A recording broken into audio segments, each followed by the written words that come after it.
could see, as I was kind of saying in that draft, they leapt up hoping that the enemy team would first pick and get the Aphelios. I felt like a mind game that PSG just kind of called out and said, no, we're still going Aphelios, we're still going Kennen, and we got all the power picks now. So, all right, so we'll see if Loud do leave it open once again, and if they think that Robo can pilot it. As you say, he's only played once on it this year. Olaf Maokai banned away by PSG, Vi and Lucian so far by Loud. So far, there's the Kennen ban. Said that did not work last time around. Let's knock that one down. Also makes sense because you haven't seen the Kennen ban yet. And this time on blue side, I can expect the first pick of Aphelios if they are actually believing the priority on that champion should be that high. Does feel like it is the case. You saw how good Wako was that game. It wasn't like it was entirely about him because they were being so successful on the other part of the map. But in the mid to late game team fights, Wako was still pumping out the damage. Yeah, and sometimes it's not always about what is ideal in a perfect world for a draft.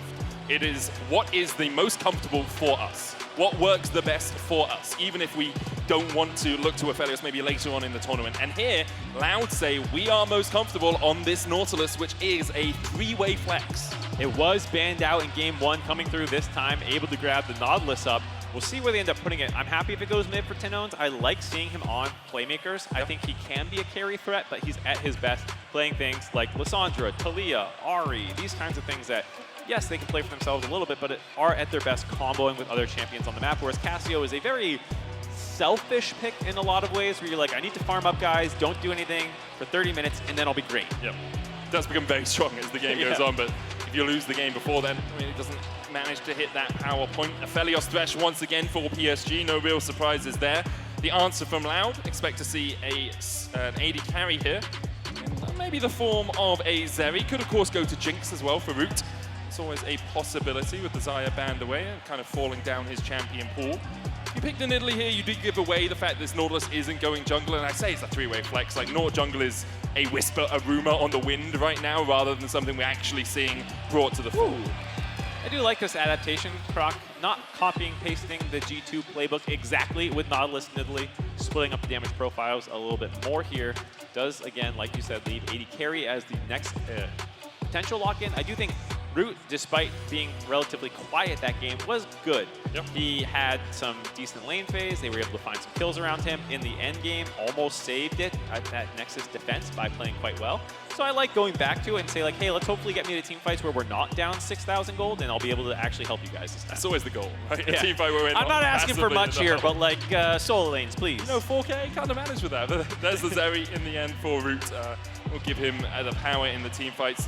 Obviously have to think about range as well when we get towards, you know, Zeri, Viego, both short range, Nautilus as well, melee, but does have the ability to engage from a little bit further away. The question is whether PSG will look for a little bit more sieging potential, a little bit longer range, as they did in game one. I respected the Yubao Darius hover as a bit of a mental damage attack onto the side of Loud, seeing Look, Broken Blade. it's not often we get to talk about Broken Blade absolutely stomping someone, but I swear you guys are so negative on him and your top laners. They look good.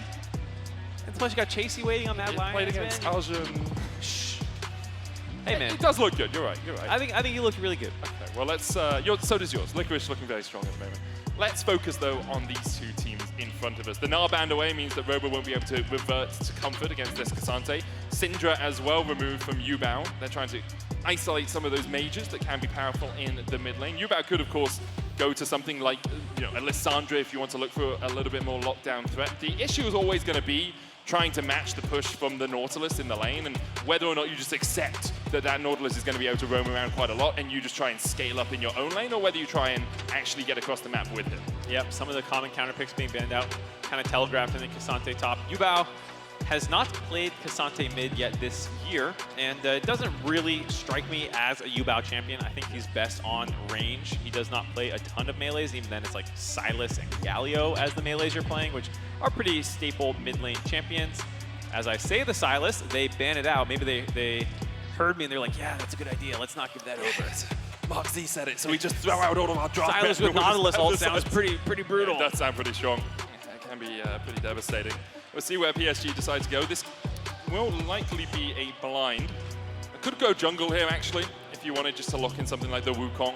I think you do it. Some power. See both solo lanes officially. Ooh, okay.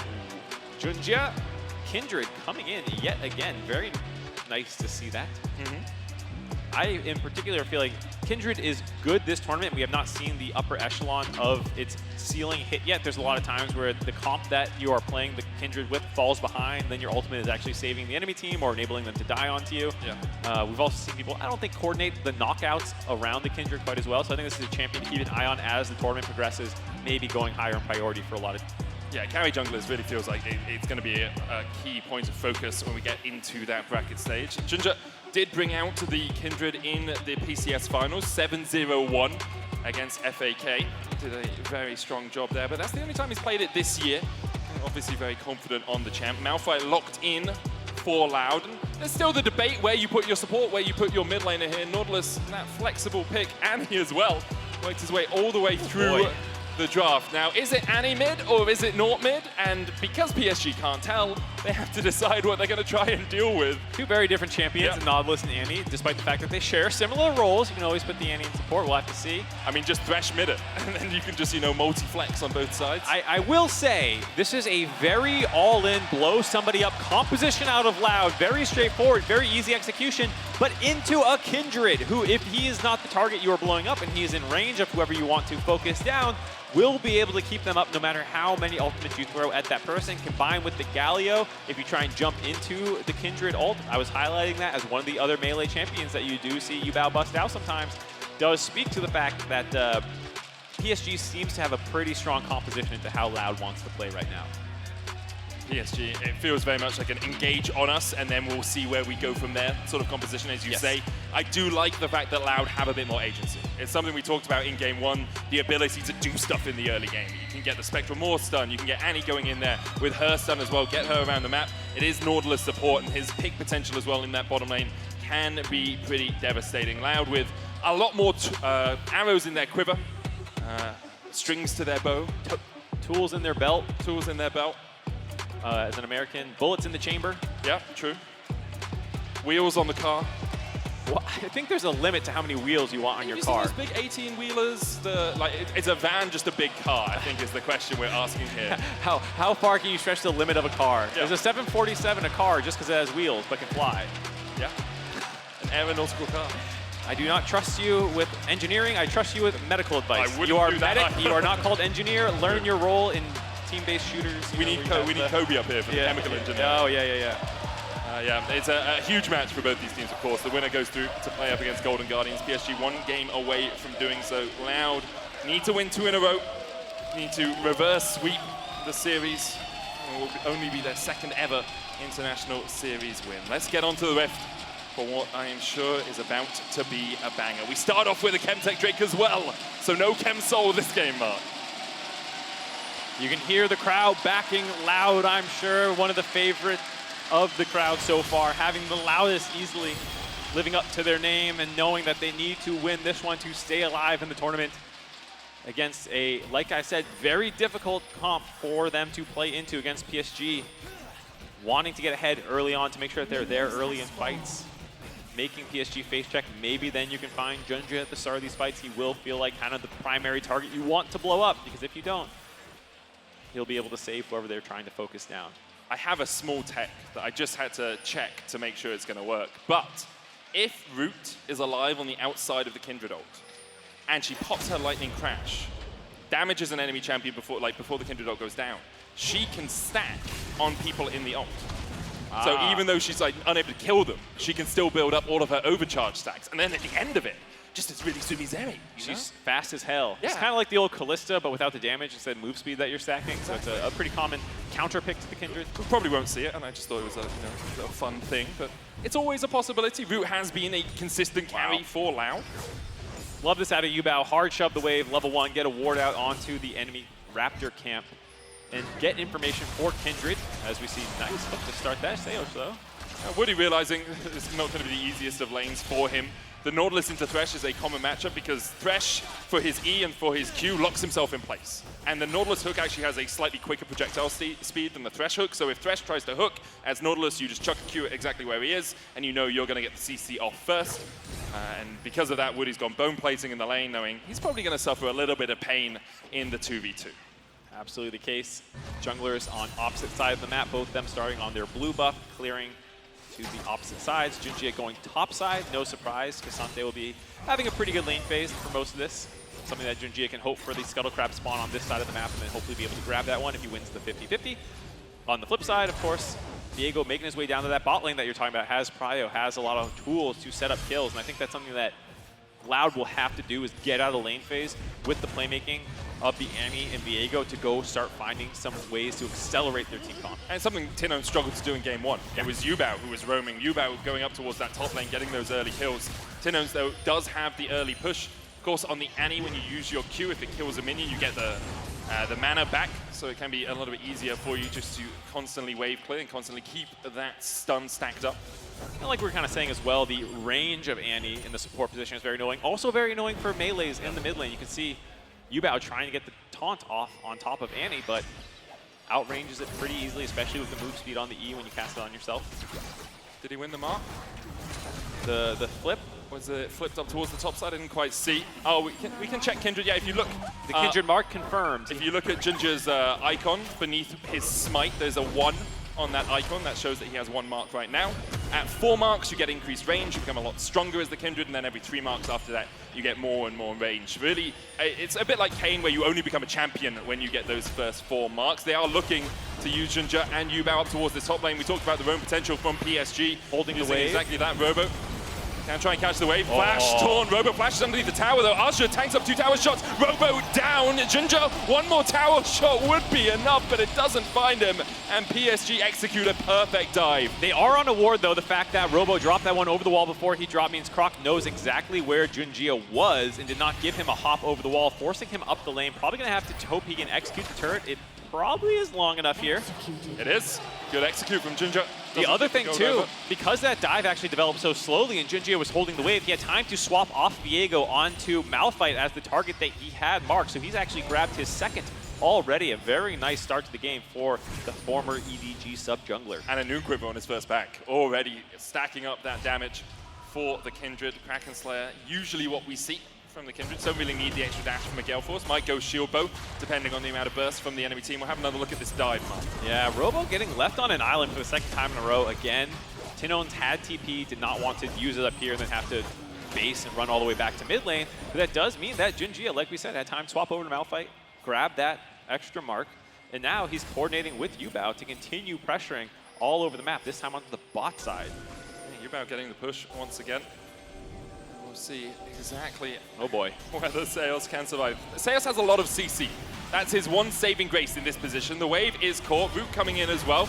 Seos has the ignite, lands the hook, the taunt comes down, the tanking happens, and PSG walk out. The shield for Wacko didn't quite need it, but in the end, Jinja now 2 kills to the good. Absolutely incredible dive there. Wacko taking the turret first, allowing Yubao to walk in and basically land that. Wacko, whoa, flash hook, cleanse Root, dives in, tries to get 1 in response, but Jinja will get his 3rd mark of the game, alongside his 3rd kill to boot. Oh man, they would look for a second like Wacko maybe falling asleep at the wheel a little bit, feeling safer than he really should. Rout does manage to get the kill, costs both his summons to do it though. And like you said, does continue advancing this kind of game plan of turning Junjia into a legitimate carry threat this game. I mean, right now he's already scaling up towards that power point on the Kindred, and for Loud, it's a kind of emergency stations. You know, you're sounding the alarms. You're saying, okay, well, how do we deal with the fact that this Kindred is 3 kills to the good? You can get towards this level 6. We talked about the burst potential, but if Junja gets the opportunity to react before he dies, that Lamb's Respite is going to absolutely stop your plans. Yeah, it's a difficult position now. Tinone's hitting a 6, Croc trying to get to his. Not the start to this game that we were hoping for Loud. And so PSG, that kind of slow, steady, learning where to attack, learning how to advance game plans. It's, again, the stuff that makes people so excited when talking about this team. They do the fundamentals so well. They understand what their comp wants to do. Their drafts are very smart. And then they go and actually advance those game plans, pass the correct way to where you're going to have pressure, then use that to pull a dive off. It's all very, very, very impressive stuff. Croc looking for something in the mid lane, but Yubao Justice punches his way. The verdict is not guilty for him, and he'll survive to fight another day. Dragon up, Chemdrake for Loud. If they do want to approach it, you can see a ward here from PSG. We'll spot the fact that Croc and Tinones have made their way down towards the bot side river. Seos and Root, wave crashing in towards them. Use the minion DMAT on the cannon minion. Seos hooked for a second, and Woody and Wacko playing around the wave perfectly there Seos didn't have an opportunity to go back in with the hook because the minions were blocking his path. Ginger now here with the level 6. Has the mark on the Nautilus. Seos, 300 HP in a dream. When he throws out the hook, flash away, the flay, the dredge line. Seos going down already. Woody has fallen. Ginger's going to get the Lamb's Respite off here as well if he falls too low. Seos will fall. Wacko takes him. No mark for Ginger though because it was a solo kill from the PSG bot lane. In the end, a 1-for-1 trade, a 1-for-2 trade, sorry, in the bottom side of the map. We'll be able to grab the Dragon on the tail end of that play as well for PSG, so definitely going in their favor. Seos wanting to get the jump on that play, missed the hook, hit the wall, and then because the Galio range on the ultimate means that it's not ever going to actually be an even number fight anyways. There you go, PSG find those kills. Getting a little scrappy with the Dragon, but he's fine. He's got smite, he's got sustain. He's all right on the Kindred. Didn't even need to use the ultimate in that last fight. Yubao already has his stopwatch stacked up in the mid lane as well. Have another look at this because you see Woody flashes the hook and then Seos is in for a world of hurt. Yeah, misses that hook, and then of course, like we said, the Galio ultimate making sure that it does become a 4v4 instantly. Goes and protects Junji, who doesn't even need to drop his ultimate there. Finding those 2 quick kills on the members who tried to go in. It's also awful guns to fight into if you're loud. Like, it's red-white. Do not approach the Aphelios in that sort of situation. Do not fight. I was going to say, did you intentionally avoid the rhyme? Or? Because if later on I use red-white, let's fight, then it doesn't sound like I've repeated myself across the cast, right? Do not approach. Red-white, avoid at all costs. Yeah. Stop. Say goodnight. Stop signs? Red, white, what color are stop signs here? Red. Just red? I think, yeah. I mean, there's white around the outside. Yeah, red, white. I live in Berlin, man. I don't know what colors the stop signs are here. They're probably gold for the coronation, as far as we know. Aren't you English? Yeah. So I've lived in other countries more than I've lived in England. Oh, okay. So, just one of those things. Still have the accent though, so. That's the benefit, the only right? thing I noticed.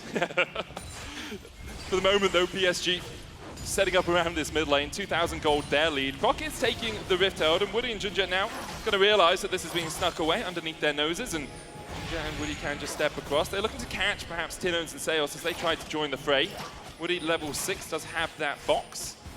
And for the moment, it looks like Cloud continues to make forays in, continues just to peek around the corner to see if they can find anyone. The Rift Herald pulled out by Ginger. Azur's going to be able to move from the top side of the map. Robo does have the unstoppable force. Flash engage from Tinones, a possibility. Yubao, Justice Punch away.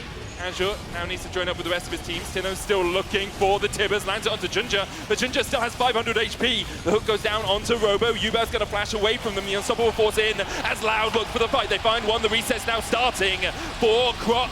The all out across the wall as Seos is going to be locked up. Ginger on a rampage now on this Kindred. And in the end, a 1-for-1 is the extent of the trading. Not too bad for PSG to save that fight. Initially well done by Loud, splitting the fight. Tinone's kind of sprinting at Junjia and forcing him back. Didn't need to use the ultimate, but still kept him out of range of the ultimate to save Yubao. But then Aja, like we were talking about, something he does so well is team fighting, using Seos both as an escape and someone to kill. Very well done there. And during that time, Junji also does grab his 5th stack now total. So he is well on the way to where you want to be as a Kindred player. Have another look at this. Good Pathfinder from Azure to make sure he doesn't get stunned up. And you can see Tinones is trying to isolate the Kindred from the fight. Yeah, Yubao was forced to step forward to make sure there was no follow-up because otherwise Robo is probably going to come flying in over the top as well and combo that CC with Tinones. So understood that he was kind of giving his body up to make that play happen, but then there's Azure, like we said, using that wall as both an escape and a delivery mechanism for that kill, winning that fight. And while the Rift Herald was still left alive, it is PSG with the better map position and reset to go ahead and grab that one after it. Ginger, as you say, got his 4th and his 5th mark from the bot side Scuttle Crab.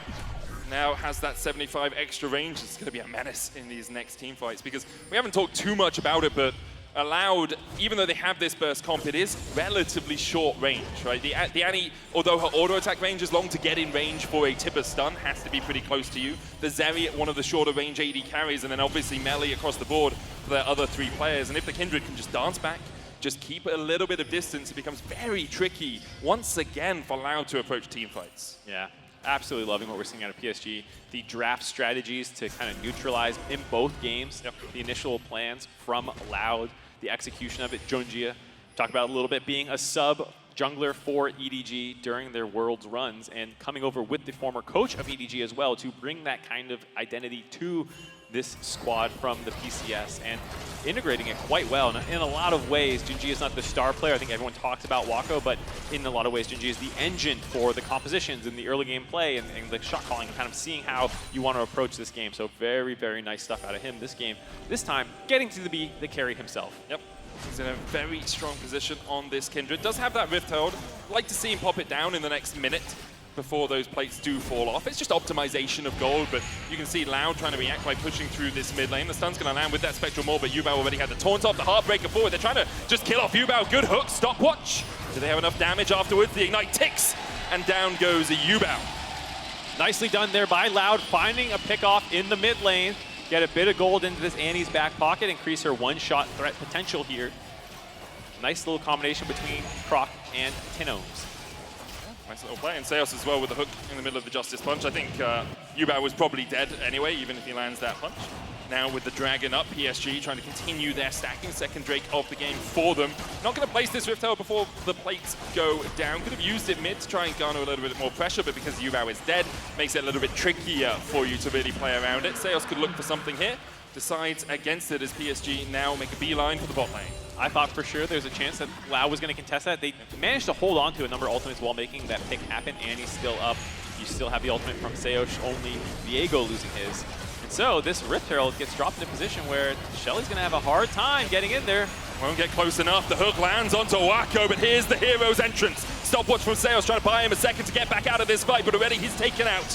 Ginger with the kill, another hook connects, and Tin owns. Another stopwatch, but it's another death immediately afterwards. Wako gets one, the dive in from Croc, looking for the Heartbreaker resets, will possess Wako's soul as Ginger goes low. Root and Croc doing absolutely everything they can to turn this around, but the taunt in the middle of the dive across the wall will stop Ginger from falling. Loud takes 3 in the bot lane. Just when the game felt like it was getting out of Loud's hands, Root makes the hero play. So many cooldowns used at the start of the fight that you lose track of the real carry of Loud's comp, and that is the Zeri, able to start chasing down, almost got the quadra kill, just out of range for the long-range W, and the taunt by Yubao pulling him off the wall, giving his life up yet again, but giving Loud an angle now, potentially back into this game. Yeah, there's a huge gold infusion for the Zeri. Now even in terms of gold from Wako, you can see just a couple of seconds ago, he was 500 gold behind in that MasterCard gold difference that we saw. And it's actually massive as well that Ginger didn't die. The taunt as Root was going across the wall, stopping that bounty from falling and more gold being invested into Root. One of them is much more expensive. He is the VIP being escorted there by Yubao, but you could hear the crowd come alive, the momentum. If there's any team here who's going to have the crowd behind them and feel like a home arena currently still in the tournament, it's going to be Loud. And giving their fans something to cheer about there with that play. Have to see if they can keep making that happen. Immediately PSG though back onto the accelerator, getting some chip damage down on this turret. Wako with good guns to take down towers and objectives quickly. Still a 2,000 gold lead for PSG as well. You can see Ginger on his way towards his second item. First items across the board, and Abyssal Mask making another appearance in the mid lane. I think this item may have been secretly a bit OP. No, it's very balanced item. It's very human design, this item. Just gives you health back and gives you mana back when you take damage. Gives you MR and takes theirs. Yeah. Very nice. So here was the play yet again. Loud getting baited forward to kind of finish this one off very easy, but then when this hook lands, they decide to full commit. There are all these defensive resources, Wako's ultimate, obviously Yubao's ultimate as well, and they think they can get the easy kill onto Sheos there. Andy also getting hooked initially makes it look like it's going to be a very easy fight for the side of PSG, but during this time, Rout, was just stacking up his passive this entire time. That never really gave easy angle there for anyone. Nice flash to survive there. You can see he wants to tag him with the W just a little too fast in the river, has to go over the wall. The taunt pulls him off the wall to stop that shutdown onto Junja. Huge play there, despite the fact that it cost him his life. Yubao, as you say, protecting the president. The king? The king? Oh, we must protect the king. Yes, keep him alive. Feels appropriate on the current day with coronation.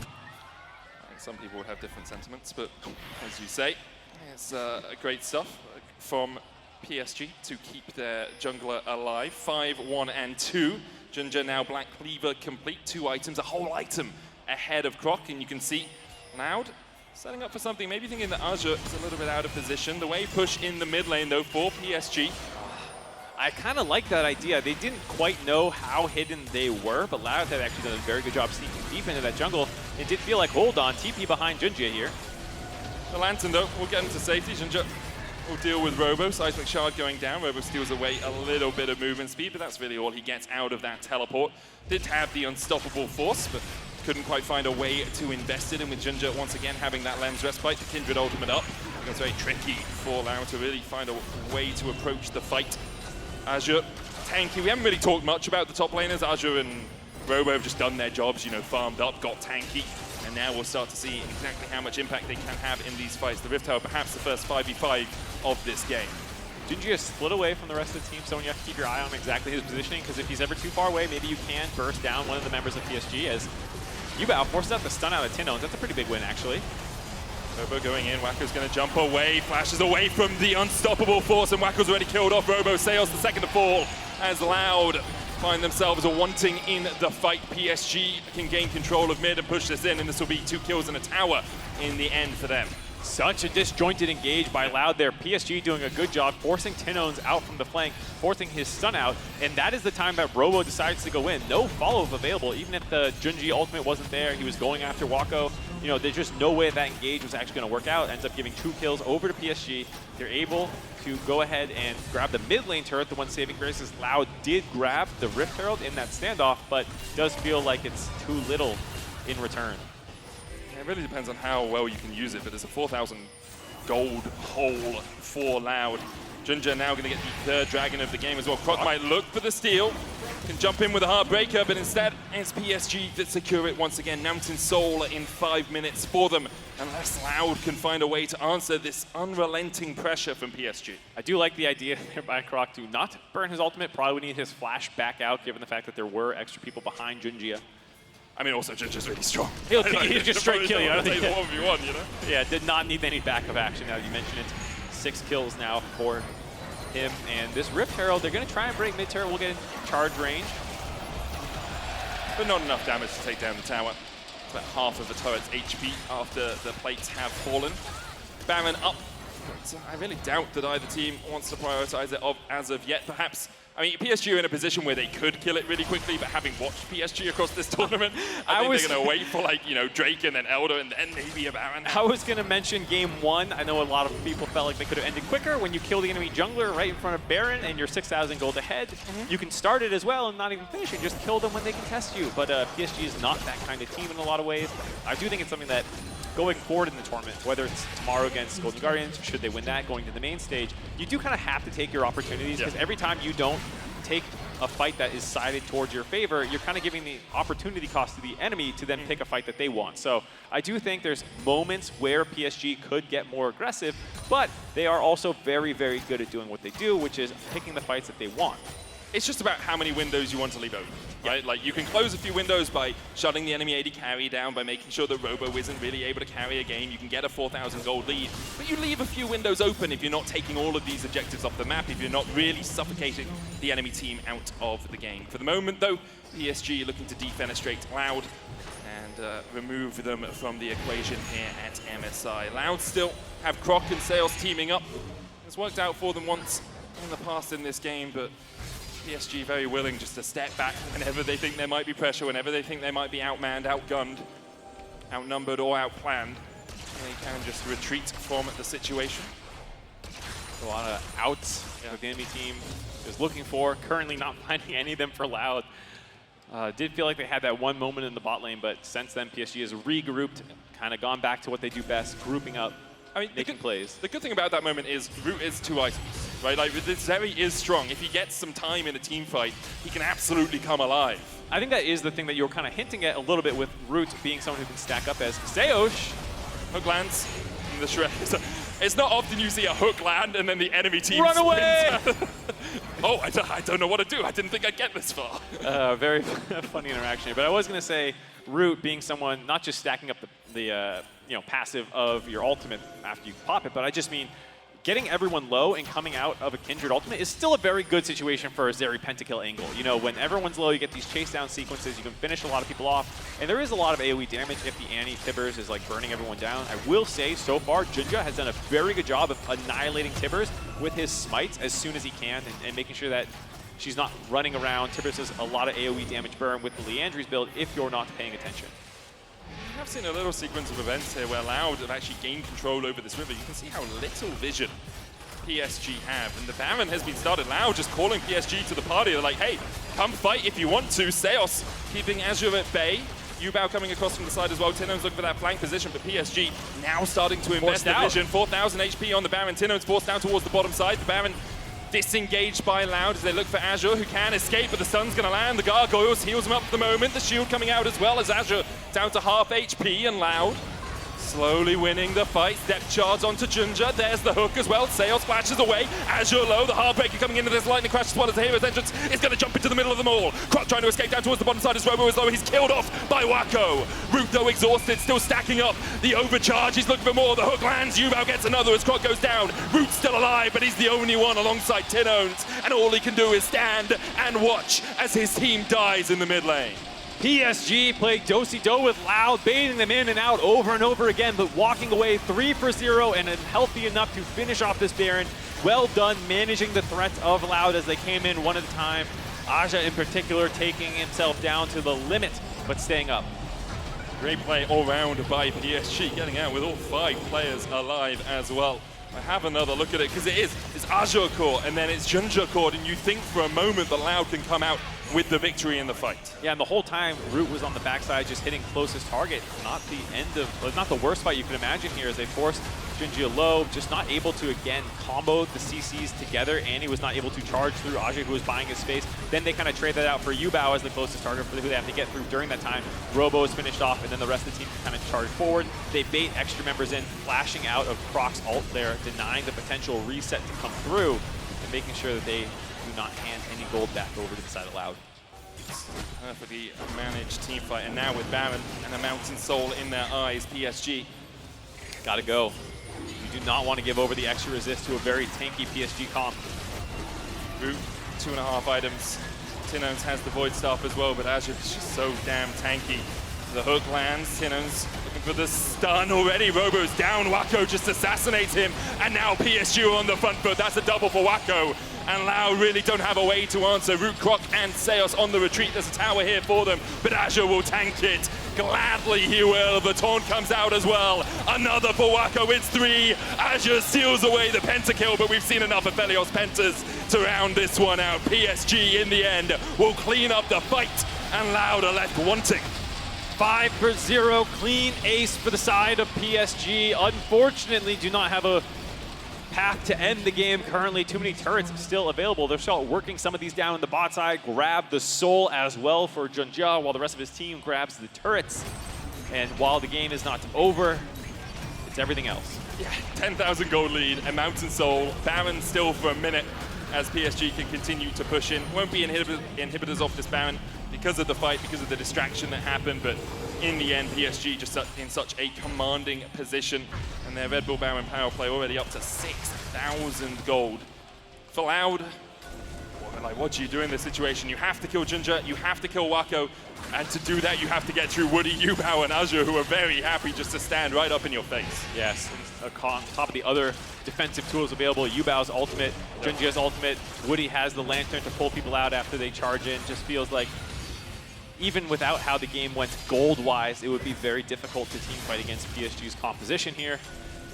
And now they are back on the map, posturing, ready to end this game and punch their ticket to a match versus Golden Guardians for the last spot in the main stage of MSI. G2 and BLG already qualified. We meet up with the big dogs after a short break, but now PSG do have to cross their T's and dot their I's, finish it up here. That's their favorite thing to do for PSG. It's methodical, paint by numbers for them, pushing in this top lane. Azure diving forward, gets the shield, has that Mountain Soul shield as well. And even though Robo is pushing in the side lane, this inhibitor already forfeit. The Lantern's going to come out as the mid-wave crashes as well. Yubao escorts that one in, and this should be another. Azure, he hasn't taken damage yet. They've got through the shield now, Mark. and it's just not going to be enough for Loud. More of a bang than a whimper for them in this series, although they have looked great through the rest of MSI. PSG today have just been too damn strong. First Nexus tower down, the second shot to follow. You have the feel as Seos is locked up and shut out of the game. Wacko with a massive shield, the red-white let's fight. Tinones flashes in, but immediate cleanse from Wacko. The hook lands on Tinones as well, and he is isolated from his team and sent packing back to the fountain as Wacko opens up on the Nexus towers. The Lamb's Respite keeps Ginger alive, and PSG want to wipe away the fight. But Root is trying to do everything he can to stop it from happening in the end. The all-out invested, and all is left for PSG is taking down the Nexus. A date with destiny tomorrow for them against the Golden Guardians to see who makes it into the bracket stage of MSI. PSG playing with their food a little bit before blowing up the Nexus, but there they go, the clean 2-0 victory over the CB Lowell's representatives in Loud. Setting up for a very interesting best of 5 tomorrow versus Golden Guardians. It's going to be a banger. I'm sure PSG today look clean. They look like exactly what we expected from them. They played exactly the way we thought they would. Loud, on the other hand, struggled a little bit, but they have had such a great tournament, winning the first ever international best of series for the CBLOL. I think even though today perhaps will disappoint, they can hold their heads high with their performance across the course of MSI. A pretty large contingent of Brazilian fans were in attendance all week long, actually, for Loud. You could always count on them to show up. As we see the bows here for PSG, getting a nice ovation from the audience. Actually, 6 bows up on that stage. 5 players. You in the bow. yeah. Oh, tricky, tricky. But as I was saying, for Loud, you know, despite the fact that, again, this is going to end in defeat, still gave the Brazilian fans a lot to cheer about at this tournament, having some very close games, even against G2 and some other teams, and then being able to win their first ever international series in a best of this time around over DFM, a team that a lot of people consider very, very strong in the play-in region. And they do. And now while we get Ginger and Frankie set up on stage, we're going to have a look at the post-game breakdown powered by AWS. I expect to see a trend towards the red side in this. As you can see, it was a bit of a cliff near the end. Definitely got out of hand pretty quickly towards the end, but closer in the first 15 to 20 minutes, you can kind of see where there was that fight in the bot lane where Root was able to pop off, gave them a glimmer of hope, brought the gold lead a little bit closer, but PSG is just too clean. They reset themselves and started to grab fights from there. Ginger obviously getting that early lead as well made it very difficult for Loud. That is like a Kindred's dream start. 5 marks by like 14 minutes or whatever it was. Maybe it was even earlier than that because of the Rift Herald fight. But yeah, it just became very tricky all round for Loud. And I think their draft wanted to do a specific thing and the enemy drafted very well to counter them from being able to do that. Yeah, absolutely the case. I think